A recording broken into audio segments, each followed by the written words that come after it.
Welcome back to the Raleigh Oaks Baseball Club here on OOTP 25. It is time for another off-season here with the Oaks after another disappointing finish in the playoffs, a 99-win season with a divisional round loss to the Cincinnati Reds, who go on to lose in the World Series to our former team, the Los Angeles Angels. So another good regular season. The team is by no means I don't think the team is bad. The team is very good. It's just playoffs is random. It's hard not to have seasons like that and be like, oh, we should be doing this and doing that instead, and like getting rid of this guy or like bringing in something here. But like at the end of the day, like you could spend a shit ton of more money and they're still gonna choke too. They're still gonna because it's so fucking random. I mean, there's really there at some point there's like no point in trying to improve more because you're just trying to especially with a team like Raleigh here, who if we take a look at our front office situation, we have the ninth highest payroll with a team that doesn't we're not the biggest market size of all time. The budget has been going up. It's going up again this season, but still it's not something like super high. We're not the Dodgers, we're not the Angels anymore. You can see we have no money for extension, and this is after taking out a bunch of player development, taking out a bunch of scouting that we were doing. So we only have $13 million available for money, and then we have none available for extensions right now. This is before we go through all the arbitration and whatnot, obviously, but still, we're not going to be able to spend like a shit ton of money this offseason because we're cash strapped. We've made a couple bad decisions with extensions and whatnot, like I guess pulling the trigger too early on guys. Two of them we might be trying to possibly get out from under this offseason. One of them being Nesty Rojas here. You can see right now it's not looking it's fine. Next season it might even still be fine, but once it starts getting up into these years, real bad. Could be real bad. So if we can do anything to get out from under this, I would not be opposed to doing that. So we're going to be trying to get out from under Nesty Rojas this offseason, if we can, if that's even possible. And then same with Edgar Ortega. I thought Ortega was going to be like the most fun player in this series. Unfortunately, that has not panned out. Edgar Ortega just completely fell off the map. He had this 6-WAR season, so he came up the season before we took over as a rookie, and he had a really good rookie season. So I'm like, okay. And then he does this. And we're like, okay, let's just extend the guy. Let's give him a long-term extension. And he completely falls off a map. He has the 2040 off season here. You could see he just completely has a huge scouting minus happen, and then it just keeps happening. So now he's to the point where he's just like all he can do is draw walks occasionally and hit something in the gap, but he doesn't do it consistently because his contact's only 50. He has no power.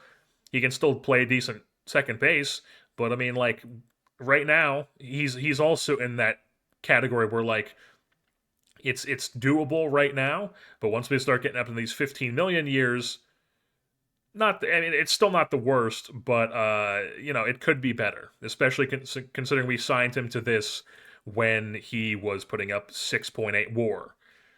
Now I will say his contract is probably less something that's lower on the totem pole. Like the Nesty Rojas deal is 1,000,000,000% something we need to get out from under. We, by any means necessary, retaining 50% of it, literally anything we could possibly do to get rid of this full hit these last few years, we should be doing that.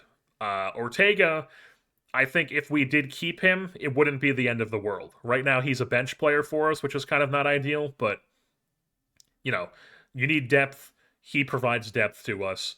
I would not be opposed to keeping Ortega for a couple more seasons or just through the length of the deal even, but Rojas for sure is somebody we're trying to get rid of.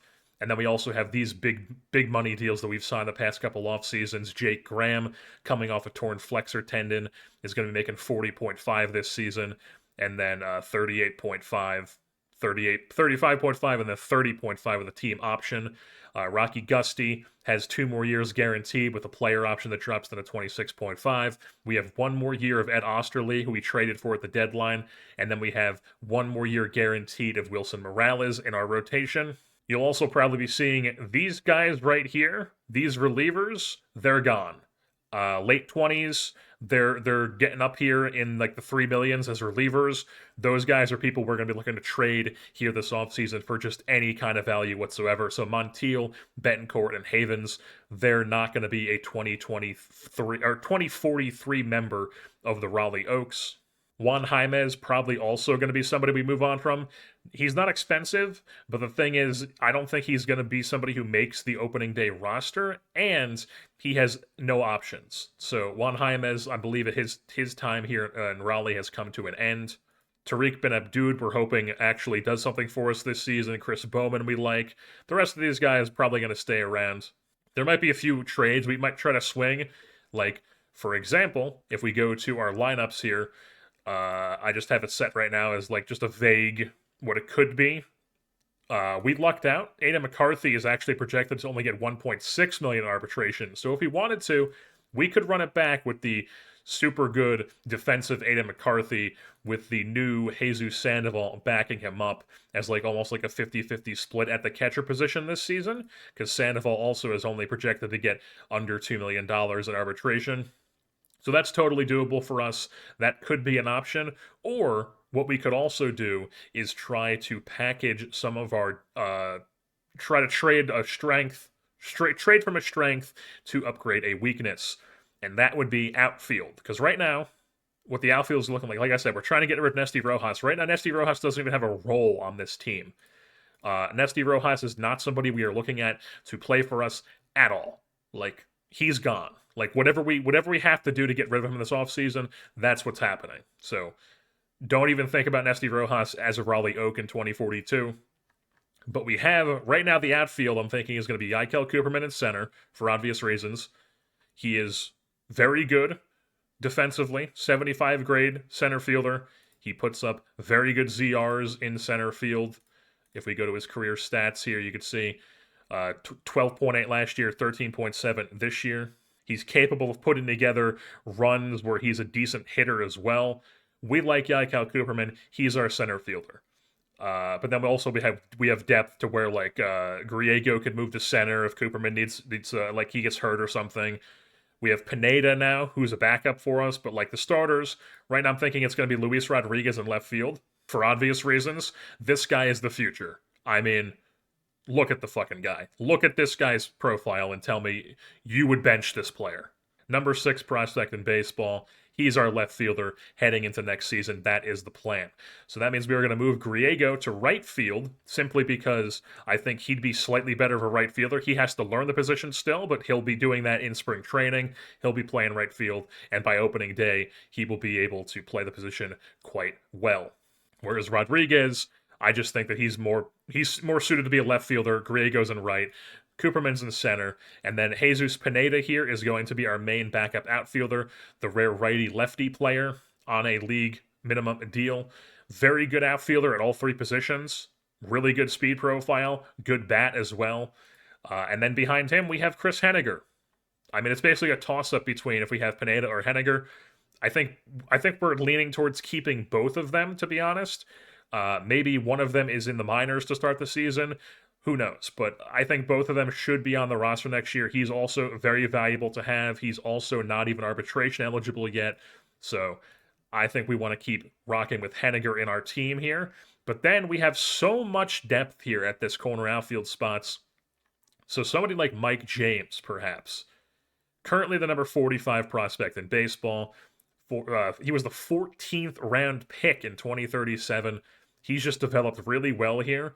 And the thing about him is that he is ideally a first baseman. He can play you some left field, but he's probably more so ideal to be a first baseman. He's got a good bat, and I think that he's just never really going to be able to break into this team because we have Rocky Gusty at DH. We have our outfield situation that's totally clogged. We have Jesus, or Juan, I always call him Jesus Ramirez. Juan Ramirez here at first base.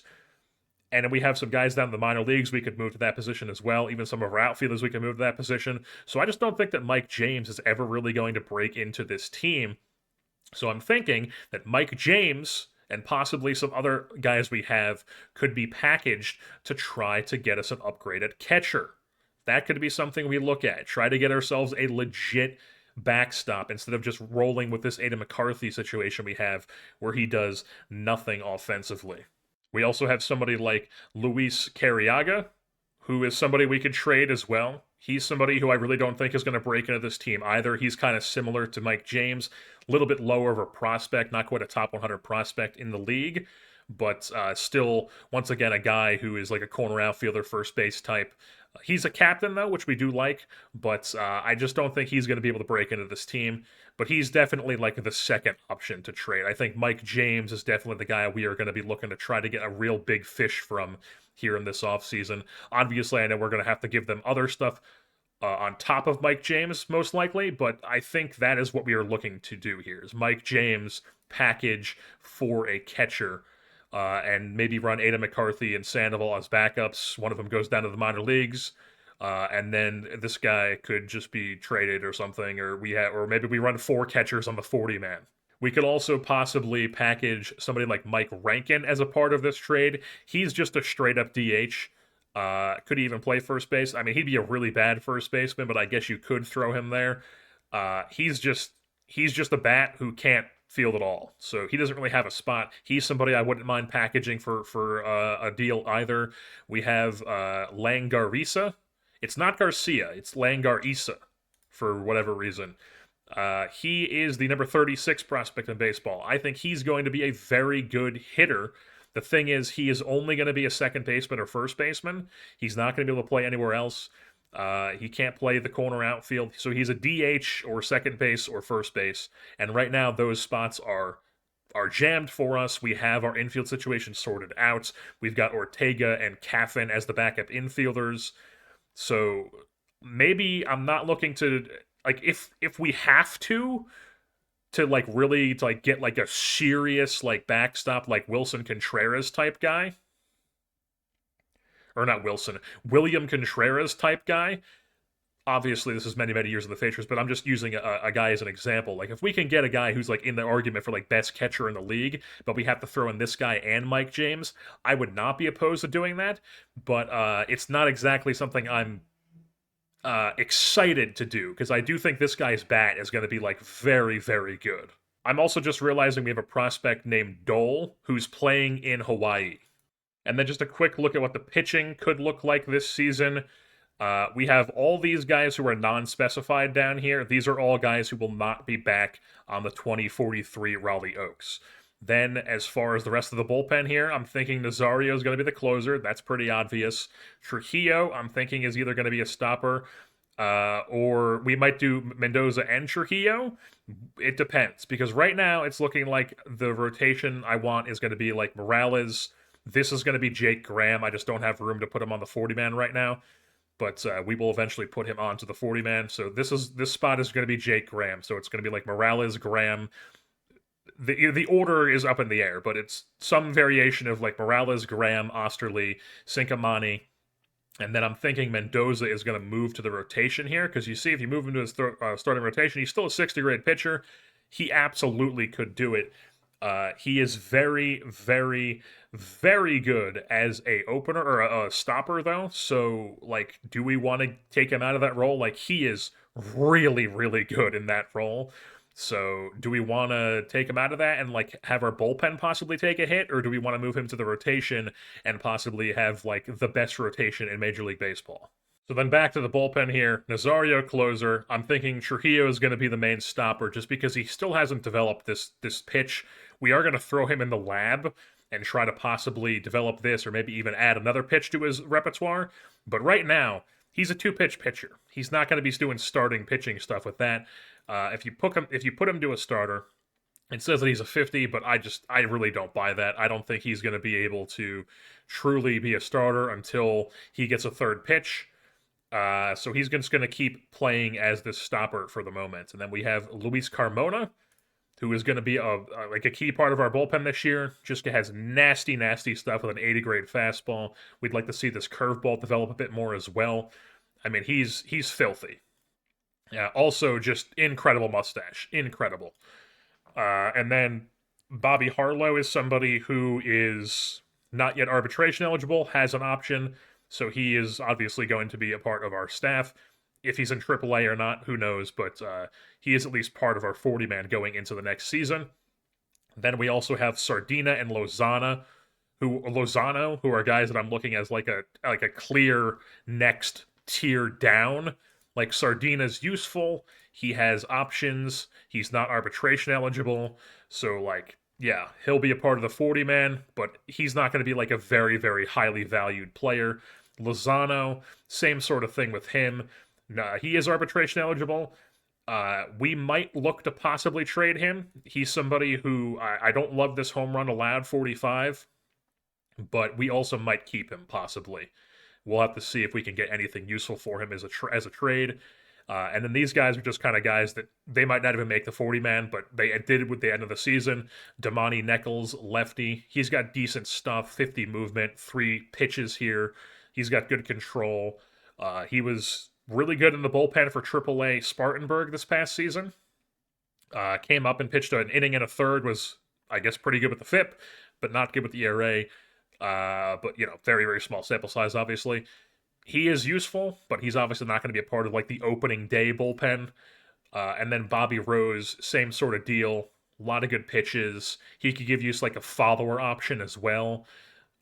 He was...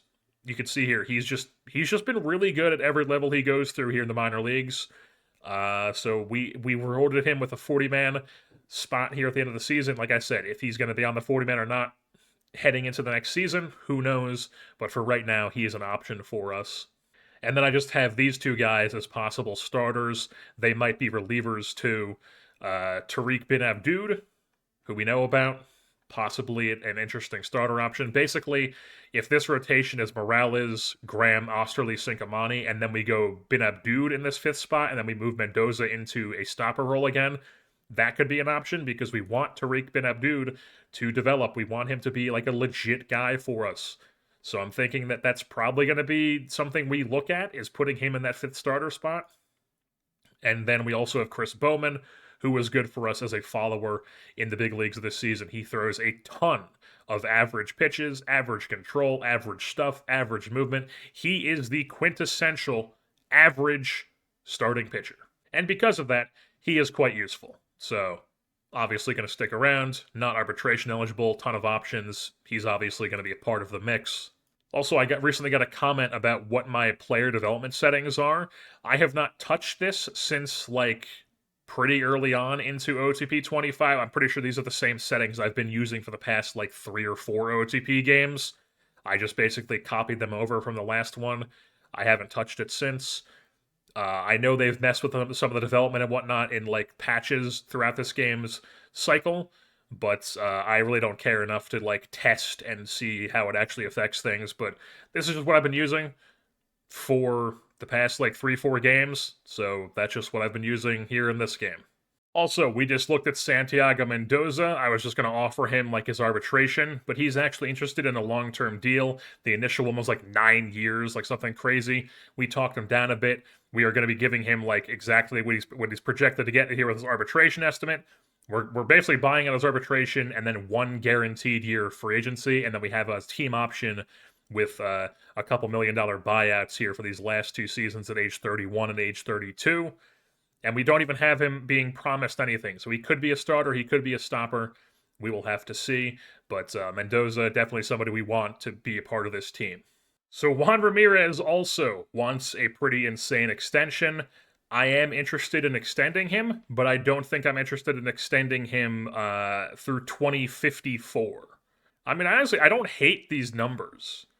Like, with this player opt-out here, I mean, that would basically just count.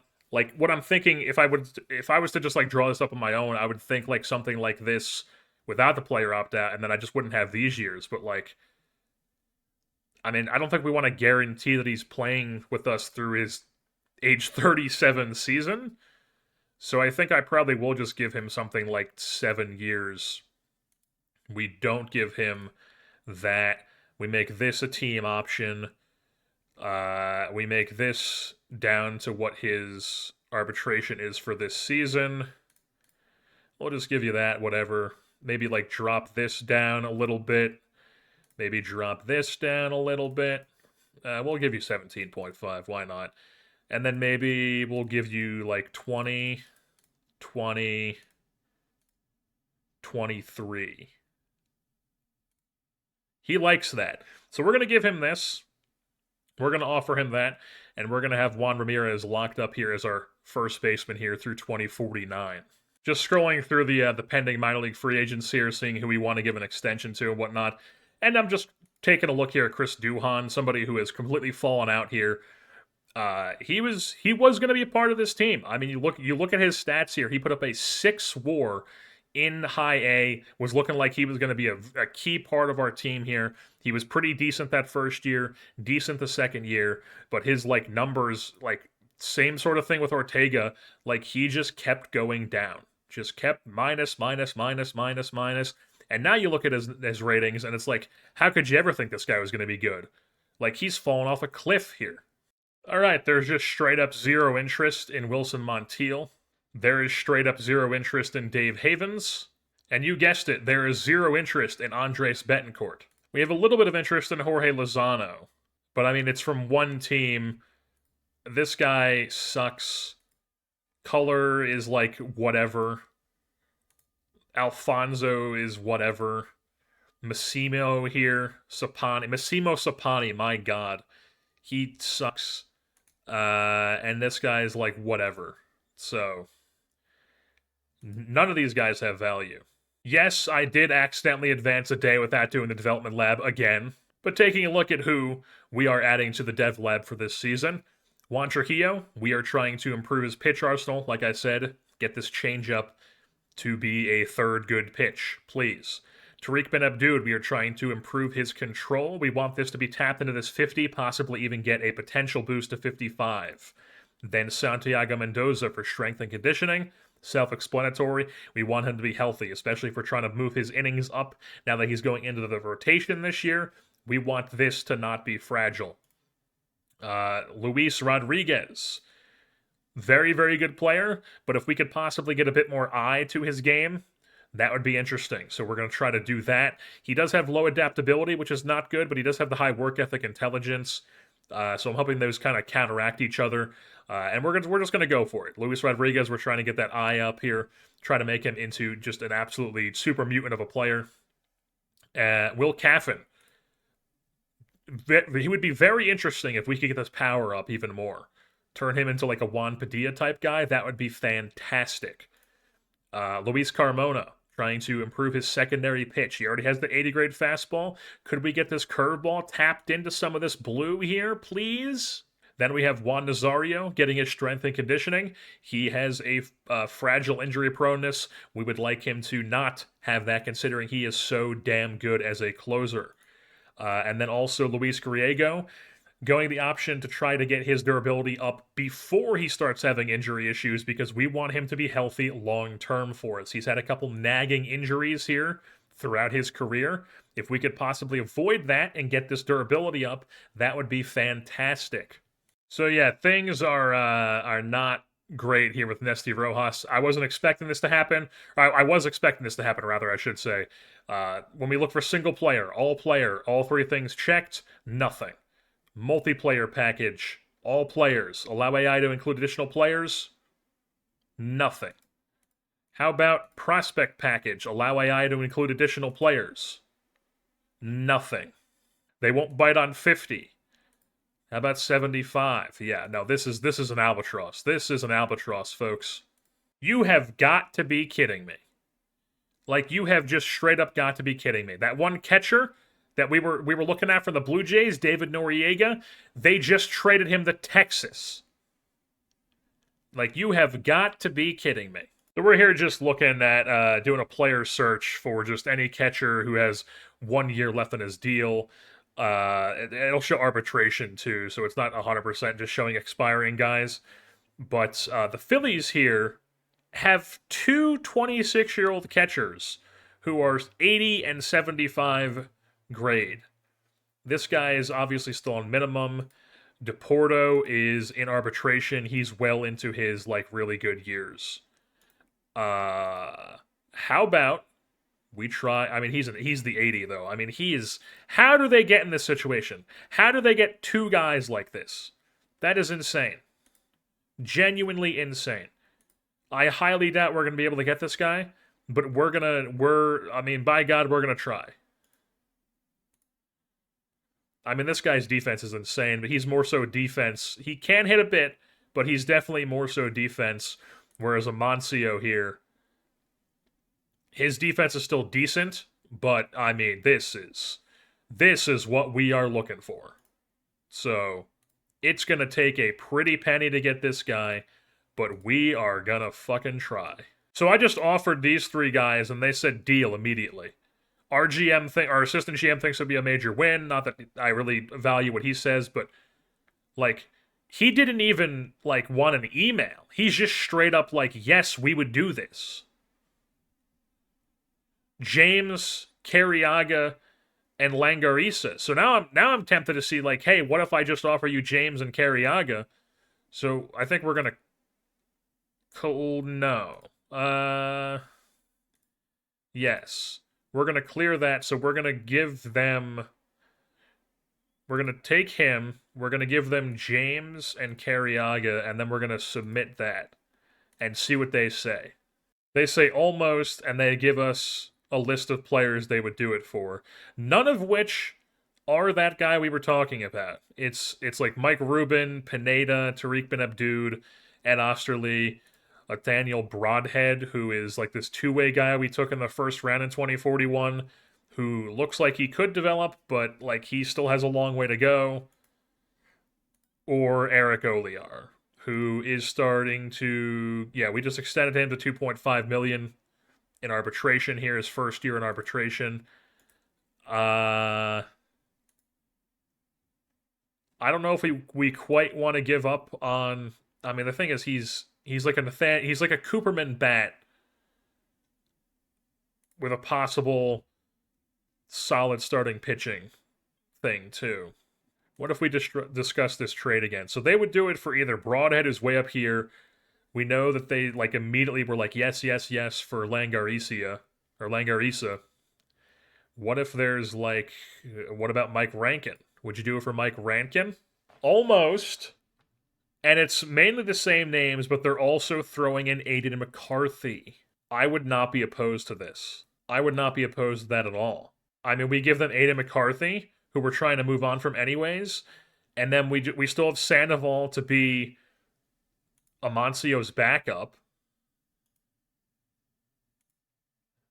I mean, yes. Absolutely. We are absolutely interested in this. Let's give them Aiden McCarthy here. Boom. 5-player deal. We are getting Juan Amancio here. Generational bat at the catcher position. Almost 27 years old. Not quite in arbitration yet, but after one season he will be. So we'll have to, find a way to extend him. Which we will do whatever we can to extend him. But we're giving up Mike James, Luis Carriaga, Mike Rankin, who is that DH first base type bat, and Aiden McCarthy, who is currently our starting catcher, but is now no longer going to be our starting catcher. I think we're doing this. Absolutely. We are completing the trade. Boom. I've done it. The fan interest increase is amazing.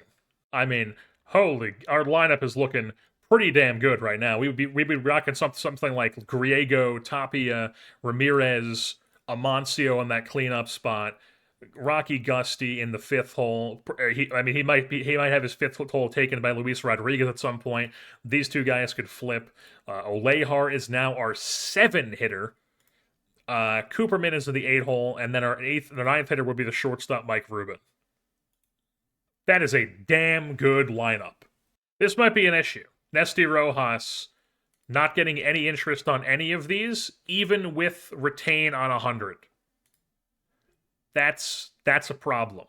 It's time to take a look at the league news, who won the awards here in 2042, and in the National League, the MVP, former Angel farmhand Kane Archdeacon with the Atlanta Braves. He's been there his whole career. He's just been a steady player for them. Puts up his best season, an 8-WAR year with a 137 WRC plus, 35 home runs, 33 doubles, swiped 38 bags as well. Wins that MVP award. Was he good in the field too? Yes, he has a 19 ZR in center field. Insane. And then runner-up, Luis Griego, 5.5 WAR, 32 doubles, 22 home runs.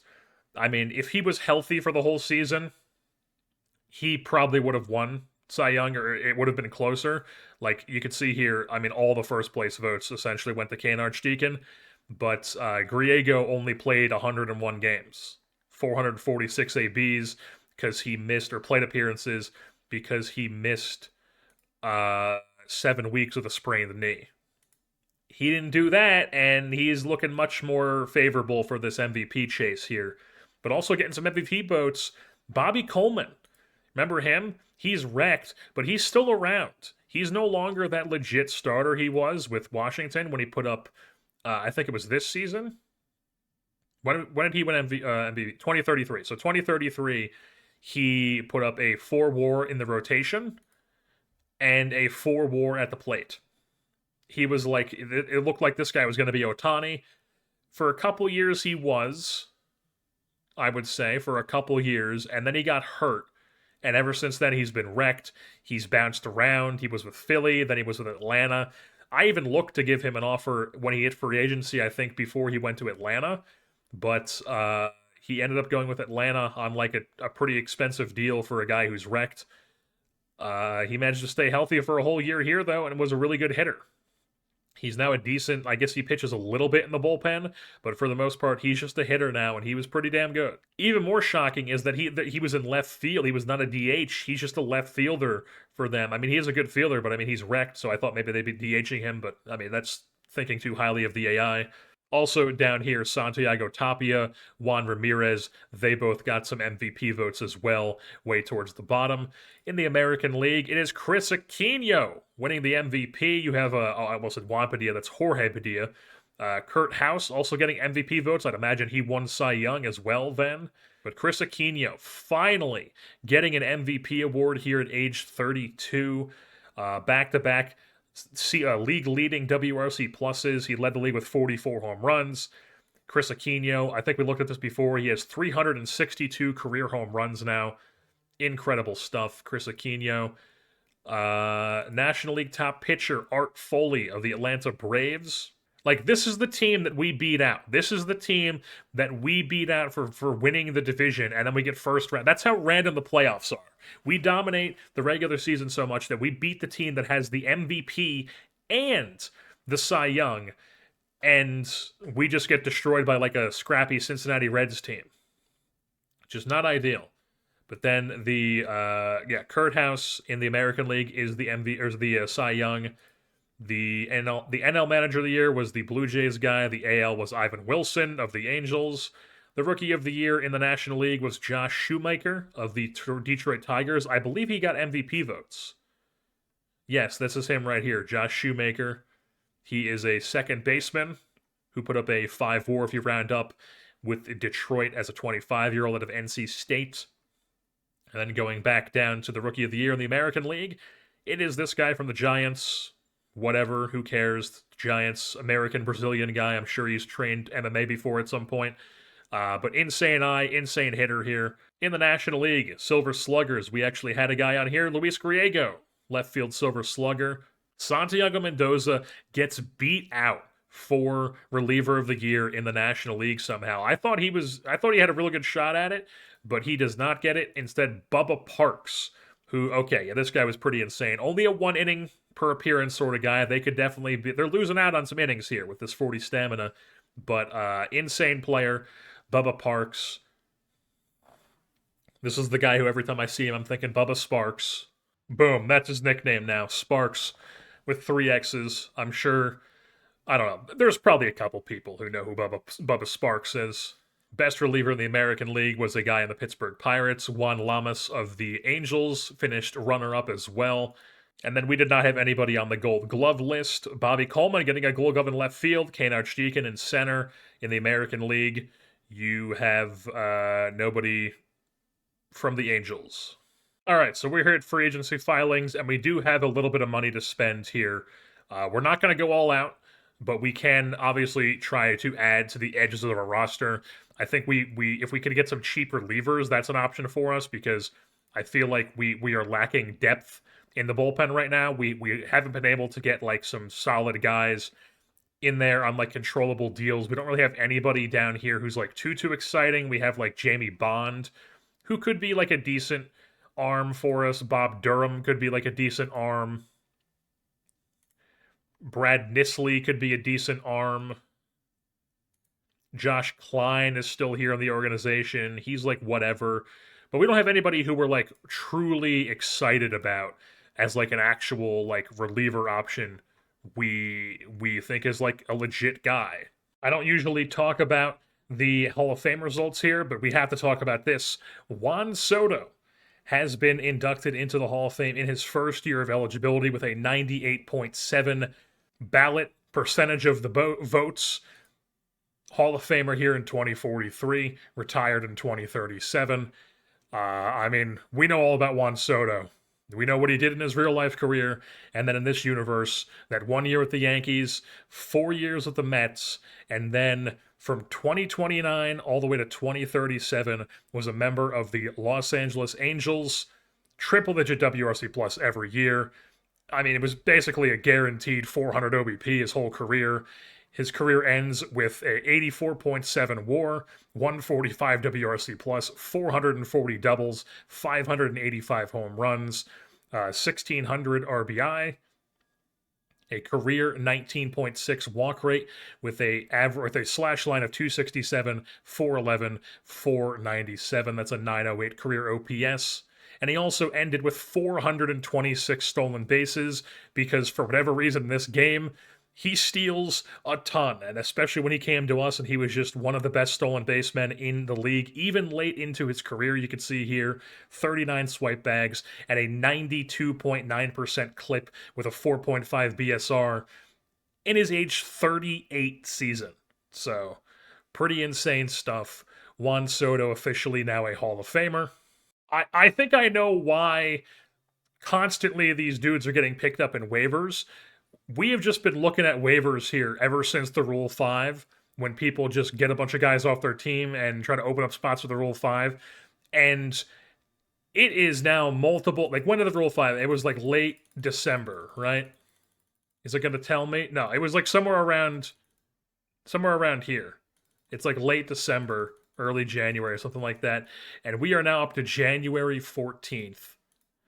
And let me tell you, all these guys that have bolded out names, these are guys we've added to our keep an eye list just because I think they're decent relievers that could do well. We have claimed basically every single one, except this guy is a former Angel farmhand, that's why he is on the list.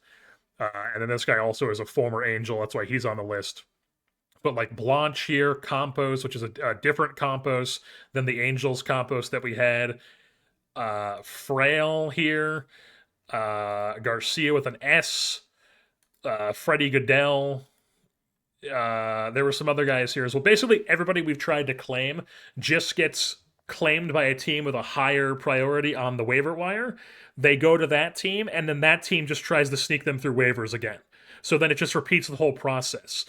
Like this guy in particular has been on the waiver wire like 9 times in the past like 2 weeks. Like he goes on the fucking waiver wire. He gets claimed by some. You can see here he's claimed on waivers from Colorado. It cuts out the date, but like look at this. On the 5th, claimed by Arizona while with Colorado. Then he's claimed by Colorado while with Arizona.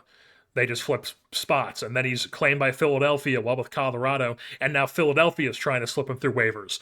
And it's just every one of these guys Like, I would want to use this guy. He'd be a part of my bullpen, but instead he's just going to be slipping through the waiver wire here until, I don't know, people get bored or something, or who knows? Maybe that's just what it looks like all season long. Because I will say I have not been looking at the waiver wire every day like I used to early on in the saves.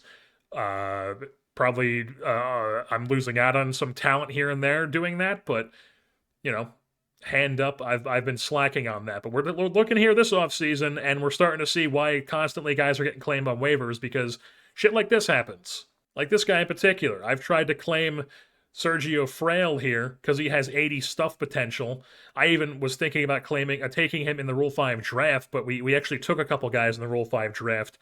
I didn't want to take like a third guy in the Rule 5. But then once I saw he was on waivers, he's just been nonstop on waivers ever since. You could see here, once again, claimed off waivers by Oakland while with Colorado. Then he was claimed by San Diego while with Oakland. And then San Diego has DFA'd him and placed him on waivers. Like, what is the point? Like, just let me have him if you're going to do this shit. And you can see back here, he was with San Diego previously. He's been at San Diego 3 different times. And then before that, he was with Pittsburgh. So look at this. We put claims on, we sim one day, boom, waiver valid, waiver claim invalid. It's just, and now they're going to get picked up by somebody who has the top waiver claim. That team's going to waive them, and then we're back at square one. This is a new guy. This is the guy that I'm aware of because I've been trying to find relievers that are interesting. So I've been going to, the players screen, the player list here, and then just going like include minor leaguers, take off free agents, and then just looking at like all relievers and trying to see like who some of the best relievers, including minor leaguers, are with some of these ratings. And I noticed that movement, home run rate, and stuff is this Korean guy on the Twins. And what do you know? They're now trying to waive him. So I'm going to slap a claim. Then we're going to advance the day. And what do you know? Waiver claim is now invalid for the Korean guy. And this gets even worse, too, because now I'm noticing names that I was looking at in free agency that have been signed by somebody, and now those teams that have signed them are trying to now just waive them. Garrett Carpenter here, he is somebody that I was looking at in free agency as somebody we would possibly sign. You can see here, he's currently on waivers. He was signed on the 20th. It's now the 28th. You can see here he did this last offseason too. He signed with San Diego. He signed an extension with them after going through another waiver wire spree here in 2041. Signed an extension with San Diego. Got DFA'd a couple months later. And then went through a waiver wire cycle. Ended up with San Diego, I guess, again. Was not offered arbitration, became a free agent. We were looking at him. He just signed a deal with the Giants, and now he's already been with multiple other teams. Now he's with the Angels, and the Angels are trying to pass him through waivers, so he's going to end up with another team, and who knows where he'll end up. Alrighty, we are here in February, and that means that we have gone through and signed a bunch of guys in our national amateurs. Last year was just like one big signing, if I remember correctly. I believe it was David Porras. I'm pretty sure I talked about this, as David Porras was our only signing last year. I'm pretty sure I mentioned it, but if I didn't, here you have it. David Porras from Nicaragua is our one signing from last season. He was like one of the top guys out there. This year, we were not able to secure any of the top guys, so we just had to go with a depth class. We did get a couple decent guys like Alexis Ochoa here, who is a pitcher who could be decent. He has adaptability, work ethic, intelligence. He's a 65 right now. Might as well get a scouting report on him. Then we also got a 50 potential reliever from Germany, Andres Gulp. Interesting name. German left-hander, adaptability, work ethic. Luis Rico, a 17-year-old catcher from the Dominican Republic. He is a high leader, loyalty, work ethic guy, good defensively. It looks like he could be a decent slap hitter type catcher. Another catcher in Sergio Oyarvides, something like that. Then we also brought in Mauricio Miranda, who is a 55 potential Colombian corner outfielder, more so a first baseman, it looks like. Luis Majarez is a really good defensive shortstop out of the Dominican Republic, 17 years old. Edgar Lozano is a really good personality class, corner outfield type. He's whatever. And then Juan Lenon is a lefty Dominican with high leader, good control, home run allowed potential, who was actually a leftover from last year's class. So we had a really strong relationship with him. And he was very cheap, so we just signed him. Oh, and then we also added Dominic Mullet here as just like a throw-in at the very end of the class. Australian corner outfielder, high adaptability, work ethic. Just like I said, it was a scraps class for us, but we got a couple decent pieces who could possibly develop. Obviously, these guys are super far away. So I was just curious, what would Juan Amancio want as an extension? And he actually doesn't want that much money, like for a single year. Like at most, it's up to 16 million. He wants a 12-year deal, which I don't think we're going to give a catcher a 12-year deal through his age 39 season. But I mean, I might sign him through his age 36 season. All right, he's cool with this. We are offering Juan Amancio, our franchise catcher here, a 9-year extension. So obviously he's already signed for this year, but next year it'll kick in at 1.3, then a 5.5, then a 10.5. Then he hits free agency with $14 million back-to-back, $15 million, and then $16 million for the last 3 years. Only one of them is guaranteed. The other two are team options. So I feel like that's a pretty solid deal. We are locking that in absolutely. Couple decent developments here in the player devs. Daniel Langarisa. He is now looking like a serious hitter. Also, Yakel Cooperman here. His speed has gone up to an 80, and so has his center field rating. So we have an 80 grade speed, 80 grade stealing, 80 grade stealing, 80 grade base running, 80 grade center fielder. He's pretty good. Apparently, Langarisa is getting some high praise from Vladimir De La Rosa, our manager. I don't think I've ever actually gotten this prompt before, but that is something to keep an eye on. Also, our dev lab has come back. Really don't like to see this. His avoid K has dropped by 5. So we tried to improve his I, and his avoid K dropped by 5, but luckily it didn't do anything too crazy. So that's good to see.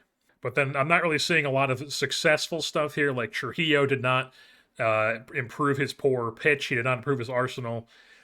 Bin Abdu did improve his control, but no noticeable changes. So he's just a 45, and he's great. It's great. That's just fantastic. He sucks now. He's awful. Fantastic stuff. Mendoza, no improvement on his durability. We talked about Rodriguez. No improvement on Caffin's bat speed. Carmona did improve his secondary pitch, so his curveball should be a bit better now. Oh, yeah. Oh, yeah. Yeah, he's going to be cooking this year. And then Nazario here did not improve his durability, and neither did Griego. Just some shitty developments here in the our monthly update here in the development. Just some shitty scouting updates here. Griego has gone down in his current and potential contact and his gap. So now his contact's down to 55, and it looks like it also messed with his BABIP. So his BABIP's now 45. So this guy, who's like our superstar, is getting Edgar Ortega'd just out of nowhere. Luis Rodriguez here, already starting to get minuses. His current contact and his potential power have both dropped. Luckily, the potential is still there, but we don't like seeing minuses on a guy this young who still has this much developing to do. And then also Santiago Tapia, suddenly looking a bit more pedestrian because he has lost his potential contact, his current speed, his current and potential gap, and his overall has gone down. I don't know why, but I feel like every year we get hit with one of these with a key player. Now, Tapia, I will say, he is somebody who I tried extending in the offseason. Let's see if we can just pull it up here. He wants a pretty penny here. This is actually less than what he was asking, I believe. But still, it's a long deal. It's a pretty penny. We can't really afford it right now. So Tapia is a guy who we might have to be forced to move on from at some point. It is opening day 2043, but as always, Before we actually get into the season, let's go over everything that happened in the offseason as just one quick swoop. So, in November, we made a huge trade. We picked up Juan Amancio, our catcher of the future. He is an 80 grade catcher. Not the best defensive catcher, but still can hold his own with a 60 framing, the 55 rating here. He's a fan favorite. We picked him up from Philly. He's got a serious, serious bat. We even extended him long term through the 2052 season at a very team-friendly deal. So Juan Amancio looking like he's going to be here in Raleigh for a long time. In order to get him, we gave up a pretty decent package. Mike James, currently with the Lehigh Valley Iron Pigs, starting his season there, but I'm sure he'll be in Philly at some point. Also, Luis Carriaga, also in Lehigh. Mike Rankin on the Phillies at the moment. And then Aiden McCarthy is the catcher, or the backup catcher for the Phillies right now. And then we weren't very active in free agency this year.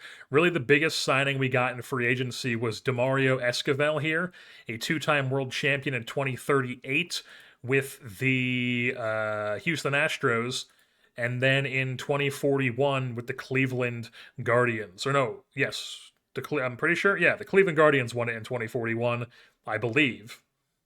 I don't think it was Washington. Maybe it was. I don't remember. I truly don't remember, but whoever won it in 2041, he was with that team, and he's going to be a member of our bullpen here in 2043. We did pick up a couple other bullpen pieces in the Rule 5 draft. In the first round from Arizona, we took Arturo Mendoza here, 25-year-old right-handed pitcher. Looks like he could be pretty solid. We also picked up J.R. Hunter, a right-hander from the St. Louis Cardinals in the second round. I just liked his profile here. He's only rated a 45 for some reason, but I just think his ratings are very good, and I think he is going to be a good reliever for us. We also picked up a couple other decent relievers to add to the mix here. One of them, Rob Holycross, is currently in AAA Spartanburg, but he'll be up at some point. He has options. We also picked up John Drum, who is a part of the big league roster right now, just because he has no options. He's a converted starter. You can see here he spent a lot of time in Toronto. He's never really been too great. He had a couple decent years, but we're moving him to the bullpen, and we're going to see that if he gives us some bulk out of the pen. So taking a look at what this team looks like, the 1 to 5 in the rotation is Wilson Morales, Ed Osterley, Mike Cinquemani, Santiago Mendoza, and Tariq Bin Abdud as a follower. And then we have Juan Nazario in that closer role. We have Luis Carmona and Juan Trujillo as our double stopper, both right-handers. A lot of righties in the bullpen, only one lefty, but we'll be fine for now.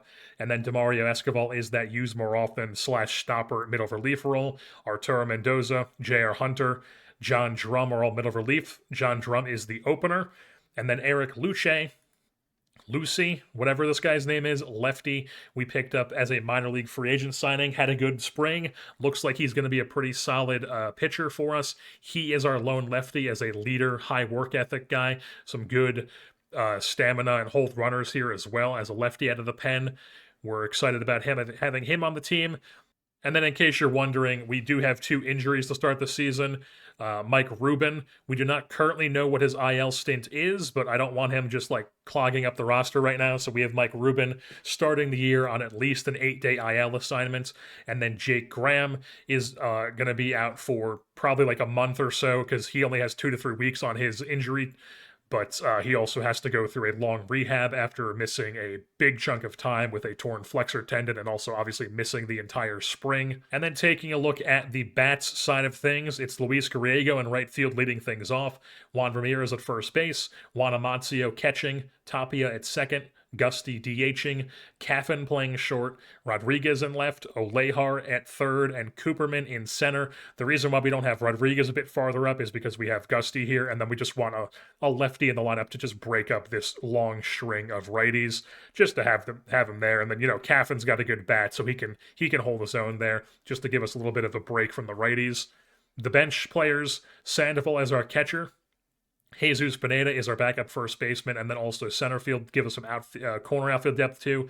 Nesty Rojas on the team with no Henniger. Henniger's in AAA to start the year. Edgar Ortega as the backup main infielder with Gusty possibly playing some third base. And then we have Ramirez and Pineda getting DH spots if they need that. And then just a quick look at the preseason predictions here. The Yankees and Red Sox both projected for 90-plus wins in the Metro Division. In the Pacific, it's both the LA clubs, Angels with a 100-win projection there at the top of the Pacific. Whereas on the National League side of things, the Cubs and Blue Jays are projected to be the top two teams with 90-plus wins in the Great Lakes Division. And then in the National League Southern Division, we are projected to have 112 wins. I would be over the moon if that happened. While on the flip side, the Houston Astros are projected for 19 wins. That is absolutely absurd. I have never seen it that low before. 19 and 143. That is comical. And then once again, getting no respect from the hitters. They expect us to win 112 games, but they don't think any of our hitters are the top hitters in the league. They do think that we have one top pitcher, and that is Juan Nazario, simply because he is just undeniable. 80 grade stuff, 80 grade fastball, 80 grade sinker. If you take a look at every single pitcher in Major League Baseball, he is one of 4 players who has a current 80 overall, and he is one of 3 players who has a current stuff rating, or a current 80 grade stuff rating, I should say.